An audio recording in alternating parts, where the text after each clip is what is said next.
පහුගිය දවසක හැබැයි ලොකු පිරිසක් මේ වැඩියා ඔබතුමත් සඳහන් කරා ලොකු පිරිසක් මේ වැඩි කියලා මහා සංඝරත්නය මොකෝ වැඩි සාර්ථක වුණා වගේ පෙවුනද පොතත් වාර්තා වෙලා තියෙන විදියට ආමුදුරුවන් වහන්සේලා වැඩම කරලා තිබෙනවා 300කට අඩුවෙන්.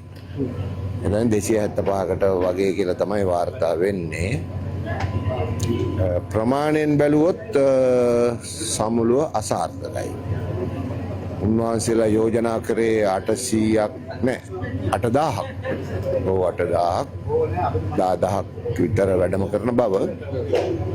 නමුත් අපිට අදහසක් තිබ්බා අද රටේ තියෙන තත්ත්වයත් එක්ක මේ රටේ ආණ්ඩුකරණයේ තියෙන යහපත්භාවය ආර්ථිකය යම් ආකාරයකට ඉදිරියට ගෙනියන ස්වරූපය දේශපාලන සංස්කෘතිය ප්‍රජාතන්ත්‍රවාදය ජාතිවාදයට සමාජයේ තියෙන විරෝධය ඇතැම් හාමුදුරුවරුන් සම්බන්ධයෙන් සමාජයේ තියෙන කලකිරීම මේ වගේ දේවල් මත මේ සමුළුව සාර්ථක වෙන්නේ නැහැ කියන අදහසක් සමාජ දේශපාලන විග්‍රහයක් තියෙනවා නම් වැටහෙන්න ඕන.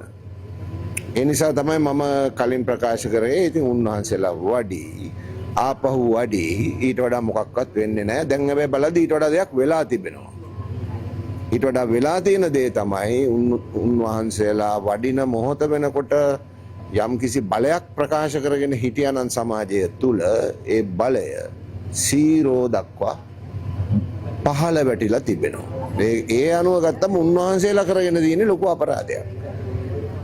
ඔබතුමා මේ කොහොම අනාවැකි කියන්න හැකියාව ලැබුණේ කොහොමද? කියන්නේ වේලාසනින්ම කොහොමද කියන්න පුළුවන් උනේ මේ?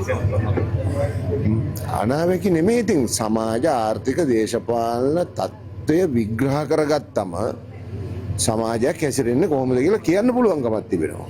දැන් අපි 2022 ලොකු අරගලයක් ආවා.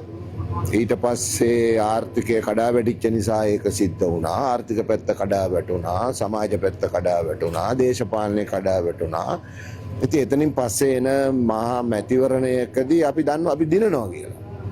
ඒකට ශාස්ත්‍ර ඕනේ නැහැ. ඒකට දේශපාලන දැක්මක් විග්‍රහයක් කරගන්න ඕනේ. ඉතින් උන්වහන්සේලාට ටිකක් කාලයක් තිස්සේ සමාජෙත් එක්ක කටයුතු කරන හාමුදුරු වහන්සේලා විදියට මං හිතන උන්වහන්සේලාට තක්සේරුවක් කරගන්න පුළුවන්.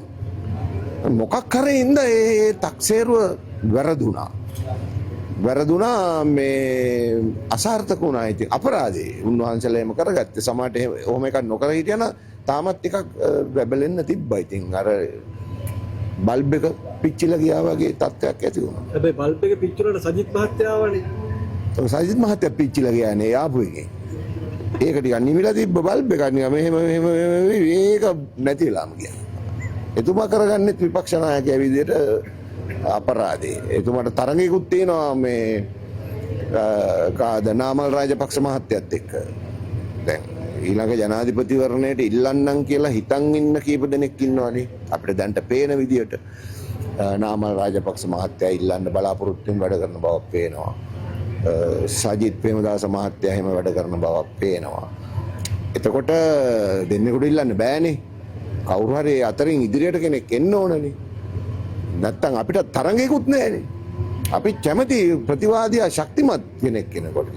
සජිතුත් එන්න මේ වගේ ගොන් වැඩ කරලා නිකම් ඇදගෙන වැටෙනකොට ඒක රටේ විපක්ෂය පිළිබඳ බලාපොරොත්තුවක් තියන් ඉන්න අයගේ බලාපොරොත්තුත් බිඳ වැටෙනවා. අපරාධයක් පව්.